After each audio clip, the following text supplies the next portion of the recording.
कर्माला आनंद नसतं, कामामध्ये काम, काही म्हणा, प्राप्ती साधना आहे. जनाईनं तुमचं सगळ्याच स्वरूप आता जनाई प्रमाण आहे.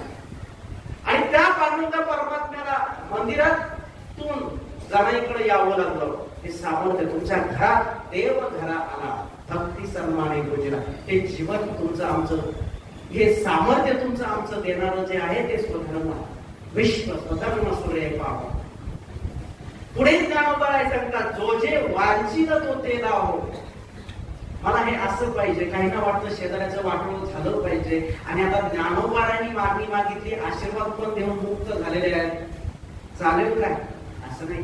बुद्धीतलं जे काही व्यंकटी आहे, बुद्धीतलं तिमिर आहे, जे वाईट विचार आहे सगळे जावं. सत्कर्मी बुद्धी सत्कर्मयुक्त व्हावी, बुद्धी सत्य व्हावी.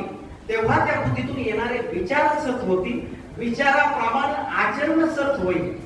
फक्त आपण जातून एखाद्याच्या शेतामध्ये चोरी करतो अशीच करत नाही, विचार येतो बुद्धीमध्ये, तिथपर्यंत शरीर कार्य करतं आणि मग पुढची प्रक्रिया अजून जास्त फोर्स लावला जातो. तेव्हा योग्य काम करण्यासाठी सत्कर्मी रती वाढो.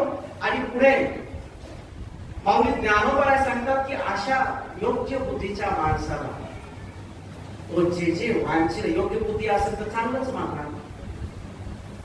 कालय वर्ष तुपंजने हा पृथ्वी सस्यशालिनी देशाय क्षोभरहिता सज्जना संतु निर्भया.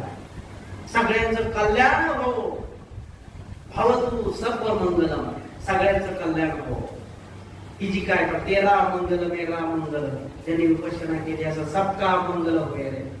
हे विचार करणारी, अशी मंगळाची गोष्टी करणारी ती पवित्र वाणी आहे ना, ती वाणी जे उच्चारण करील, ती वाणी जे अपेक्षा ठेवील, ते सगळं जे वांछिल तो ते लाभ प्राणीला.